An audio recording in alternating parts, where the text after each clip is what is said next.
శ్రీవారికి జన్మ లేదు కదా. ఆయన అజుడు అంటారు. ఆయన అజహ అంటే జన్మ లేనివాడు. భగవద్గీతలో కూడా ఏం చెప్తాడు? సృజామ్యహం అంటారు. నన్ను నేను సృష్టించుకుంటాను అంటాడే కానీ నేను పుడతానని చెప్పలేదు.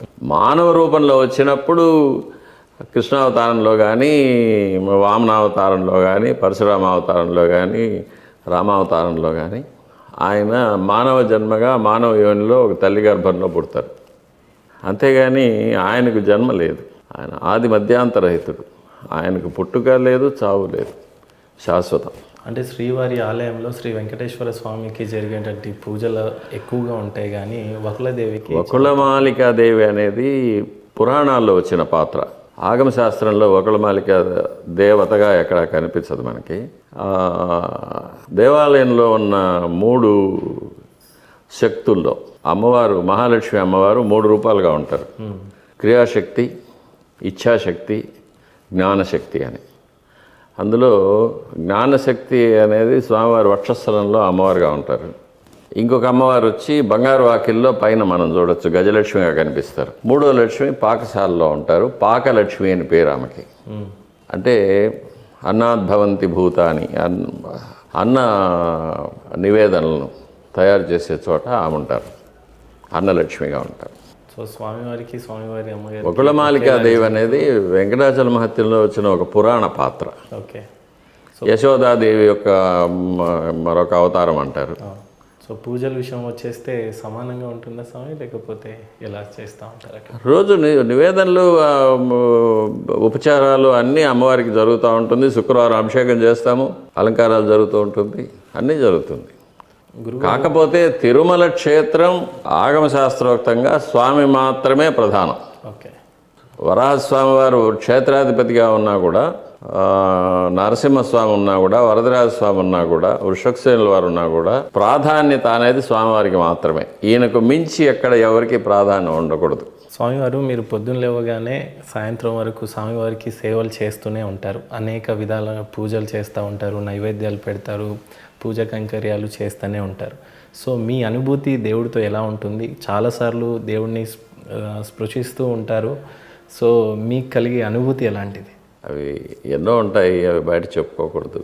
చెప్పుకున్న నమ్మరు, అతిశయోక్తులు అంటారు, పబ్లిసిటీ కోసం మాట్లాడుతున్నాను అంటారు. కాబట్టి అవన్నీ బయట చెప్పుకోకపోవడమే బెటర్. చెప్పుకోవడానికి కూడా అనుమతి ఉండదు నాకు. అది పూర్తిగా బిట్వీన్ మీ అండ్ హిమ్ అంతే. ప్రతి భక్తుడికే అంతే. తనకి భగవంతుడితో ఉండే సంబంధం అంతే. అది టోటలీ ప్రైవేట్. స్వామి, కొద్దిగా ఒక చిన్న ధర్మ సందేశం అడుగుతాను మిమ్మల్ని. స్వామివారి ఆలయాలకు వెళ్ళినప్పుడు గుడిలో బయట గంటను అనేది ఉంటుంది. ఆ గంటని దబదబా బాదుతూ ఉంటారు. అసలు ఆ గంటకున్న ప్రాముఖ్యత ఏంటి అసలు? అది ఆగమశాస్త్రోక్తంగా గంట అనేది ఉండాలి. గంట అనేది 2 రకాలుగా ఉంటుంది. ఒకటి లోపల మాకు చేతి గంట ఉంటుంది, బయట పెద్ద గంట ఉంటుంది. లోపల చేతి గంట వచ్చి ఉపచారాలు స్వామివారికి సమర్పించేటప్పుడు ఏకాంతమైన ఉపచారాలు, ధూపదీపాలప్పుడు, నివేదనలప్పుడు, లేక కొన్ని మంత్రాలు, రహస్యమైన మంత్రాలు ఉచ్చరించేటప్పుడు బయట ఎవరికి వినిపించకూడదనే కోసం ఆ గంట ఉంటుంది. ఆగమశాస్త్రంలో ఆగమార్థంతు దేవానాం గమనార్థంతు రక్షసాం ఘంటాం సంతాడ్య అంటారు. అంటే దేవతలను ఆహ్వానించడానికి, భూత ప్రేత పిశాచాదులను తరిమేయడానికి ఆ గంట శబ్దం వినిపిస్తుంది. ఆ గంటకు ఆవాహనం అంతా ఉంటుంది. పెద్ద గంట ఏమంటే స్వామివారికి నివేదన జరుగుతున్నప్పుడు పెద్ద గంట మోగిస్తారు. పెద్ద గంట మోగించినప్పుడు స్వామివారికి నివేదన అవుతుందని భక్తులకు తెలుస్తుంది. ఎంతోమంది భక్తులు స్వామివారి నివేదన తర్వాతే భోజనం చేస్తుంటారు. కాబట్టి అది తర్వాత దర్శనం కోసం మనం కాచుకొని ఉండాలి. దర్శనం ఇప్పుడు లేదనేది వాళ్ళకి తెలుస్తుంది. ఓపికగా కాచుకొని ఉంటారు వాళ్ళు. అందుకు గంట. తిరుపతి బాలాజీ టెంపుల్కి వస్తున్నప్పుడు చాలామంది అనుకునేది ఏంటంటే విఐపీలకైతే సపరేట్ ఒక మార్గం ఉంటుంది, రిఫరెన్సెస్ పైన ఒకలాగా భక్తులకు ఒక దారి ఉంటుంది. అంటే డబ్బు ఉన్న వాళ్ళకి ఒక విధంగా, పేదవాడికి ఒకలాగా అనేది చిన్నగా బాధపడుతూ ఉంటారు. దాని గురించి నేను మాట్లాడకూడదు. ఎందుకంటే ఇది ఆగమ శాస్త్రానికి సంబంధించింది కాదు, ఇది అడ్మినిస్ట్రేషన్కి సంబంధించింది. కాబట్టి దీనిపైన కామెంట్ చేయండి. I'm not an administrator. నేను అర్చకుడిగా స్వామివారికి ఆరాధన చేస్తాను. స్వామివారికి ఆరాధన చేసేటప్పుడు అక్కడ ఎవరున్నారనేది నాకు అనవసరం. ఒక్క భక్తుడున్నా సరే, 1,00,000 మంది భక్తులున్నా సరే, ఆ ఒక్క భక్తుడు కూడా లేకపోయినా సరే, ఆ వచ్చిన ఒక్క భక్తుడు మహారాజా, చక్రవర్తి, మంత్రి, సీఎం, ప్రైమ్ మినిస్టర్, ఆఫీసర్ అనేది నాకు అనవసరమైన విషయం. నాకు యజమాని భగవంతుడు. కాబట్టి ఆయనకు మంత్రలోపం లేకుండా, క్రియాలోపం లేకుండా, భక్తి లోపం లేకుండా, ద్రవ్యలోపం లేకుండా ఆయనకు సంపూర్తిగా ఏకాగ్రతతో నా మనసు ఇటువైపు రాకుండా, భక్తుల వైపు రాకుండా, భగవంతుడి వైపు మాత్రమే మనసు ఉంచి ఆయన మీద పూర్తి భక్తితో స్వామివారికి ఉపచారాలు చేయడం, స్వామివారి కైంకర్యాలు చేయడం మాత్రమే నా డ్యూటీ. బయట ఏం జరుగుతుంది అనేది నాకు సంబంధం లేని విషయం. స్వామి, మీరు దేవుడికి ఎక్కువ భయపడతారా, దయ్యానికి ఎక్కువ భయపడతారంటే ఏం చెప్తారు? భగవంతుడు ఉన్నాడని నాకు తెలుసు కాబట్టి భగవంతుడికి భయపడతాను. దెయ్యాలు ఉన్నాయన్నది నాకు తెలియదు కదా, నేను ఎప్పుడు చూడలేదు. అవన్నీ భగవంతుడు అన్నిటికన్నా ఉన్నతమైన శక్తి. అది ఉన్నప్పుడు ఇంకా మిగతావే ఉండవు.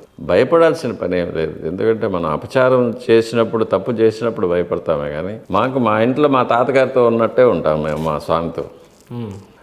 మా రిలేషన్షిప్ తాత మనవడిలాగా ఉంటుంది. కాబట్టి భయపడాల్సిన, తాత దగ్గర మనవడు భయపడ్డు. ఓకే. కాబట్టి మా రిలేషన్షిప్ అలాగే ఉంటుంది. మేము తాతగారితో ఆర్గ్యూ చేస్తాము, కోపం చేసుకుంటాము, బతిమలాడుకుంటాము. వెళ్ళేటప్పుడు ఊరికి వెళ్ళి వస్తానని చెప్పేసి వస్తాను. వెళ్ళిన తర్వాత బాగున్నావా అని అడుగుతారు.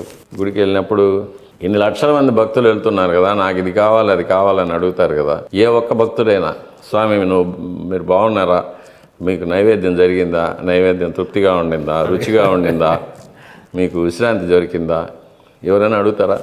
అడిగారు స్వామి. తనకు కావాల్సింది మట్టుగా అడుగుతారు కానీ మేము అడుగుతాం, ప్రతిరోజు అడుగుతాం స్వామి దగ్గరికి వెళ్ళి. అది నాకు భగవంతుడికి ఉన్న రిలేషన్షిప్. అది ఇది ఇంకేది కావాలని అడగను. అంతటి మహాభాగ్యమే మీకు దక్కినప్పుడు ఇంకా బహుశా అంతకు మించి అందరికీ ఉంటుంది. అది everybody should develop that type of affinity towards God. స్వామి, చాలామందికి ఒక్కొక్క దేవుళ్ళు ఒక్కొక్కటి చాలా ఇష్టం ఉంటుంది. శ్రీరామచంద్రుడు అంటే ఒక ఇష్టం ఉంటుంది, శివుడు అంటే ఒకటి ఉంటుంది. అలా వెంకటేశ్వర స్వామిలో మీకు బాగా నచ్చిన విశేషం? అంతా ఒకటే. అది రాముడి గర్భాలయంలో రాముల వారు ఉన్నారు, కృష్ణస్వామి ఉన్నారు. అంటే ఆ ఘట్టంలో, ఒక్కొక్క ఘట్టంలో ఉన్నప్పుడు ఆయనే ఈయన అనేది తెలిసిపోతుంది. ఆయనే ఈయన అని తెలిసిన తర్వాత మళ్ళీ ఏముంది? అన్నీ ఆయనే అయినప్పుడు ఏది మీకు బాగా నచ్చుతున్న ఘట్టాలు ఉంటాయి కదా స్వామి? కొన్ని శ్రీరాముడు వారు సీత విషయంలో ఉంటుంది, శివుడు అవన్నీ లీలలు.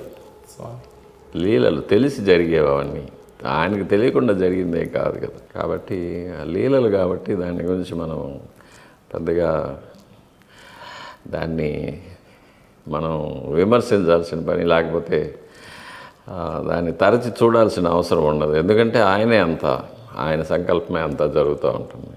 స్వామి, చాలా ఇంపార్టెంట్ అయిన విషయం ఏంటంటే తిరుమల తిరుపతి దేవస్థానం అనగానే అందరికీ బాగా గుర్తుకొచ్చేది తల వెంట్రుకలు. సో అది ఎందుకు సమర్పిస్తారు, ఎన్ని రోజులు ఇంకా సమర్పించాలి అలా? ఎందుకంటే అది అప్పుగా అని వింటూ ఉంటాం. అదేమీ లేదు. తల వెంట్రుకలు అనేది ఒక మనిషికి, ప్రతి మనిషికి, స్త్రీలకైనా పురుషులకైనా అందాన్ని ఇచ్చే ఒక విషయం. కాబట్టి దాన్ని స్వామివారికి సమర్పించుకుంటే తన యొక్క సౌందర్యాన్ని, అందాన్ని స్వామివారికి సమర్పించుకుంటున్నాం అనేది ఒకటి. వెంట్రుకల్లో మనం చేసిన పాపాలన్నీ నిక్షిప్తమై ఉంటుందనేది. అందువల్ల మనం చేసిన పాపాలన్నీ కూడా స్వామివారికి సమర్పించేసుకొని పుణ్యం సంపాదించుకుంటామనేది ఆ వెంట్రుకలు వచ్చేసేది. అది ఆ పరమార్థం. అది స్వామి, పాపాలు పుణ్యాలు అంటే గుర్తుకొచ్చింది. ఏదైనా పాపం చేస్తే దానికి పరిదోషంగా ఏదైనా పుణ్యాలు చేస్తే పోతుంది అని అంటారు. అది ఎంతవరకు నిజం? నాకు తెలియదు ఆ విషయాలు. పాపం అనేది తెలిసి చేయడం మహాపాపం. సారీ, తెలియకుండా చేస్తే అపచారం, తెలిసి చేస్తే మహాపాపం అవుతుంది. తెలిసి చేసిన మహాపాపాలకి పరిహారం అనేది ఉండదు, అనుభవించాల్సిందే. కృష్ణ పరమాత్మ చెప్తారు కదా, నాకు కావలసిన వారు ఎవరు లేదు, నాకు శత్రువులు ఎవరు లేరు. వాళ్ళ పాపపుణ్యాలను అనుసరించి వాళ్లకు కర్మఫలాలు అనుగ్రహిస్తూ ఉంటాను, అంతేగాని నేను చేసేది ఏమీ లేదని వస్తారు. తను తప్పుకుంటాడు. కాబట్టి మన వైదిక ధర్మం అనేది కర్మ సిద్ధాంతం పైన ఉంటుంది. కాబట్టి మనం మంచిది చేస్తే మంచి జరుగుతుంది, చెడు చేస్తే చెడు జరుగుతుంది. సో చెడు చేసి పుణ్యం చేసినంత మాత్రాన పాపం అయితే పోదు. అది వేరే సబ్జెక్ట్. అది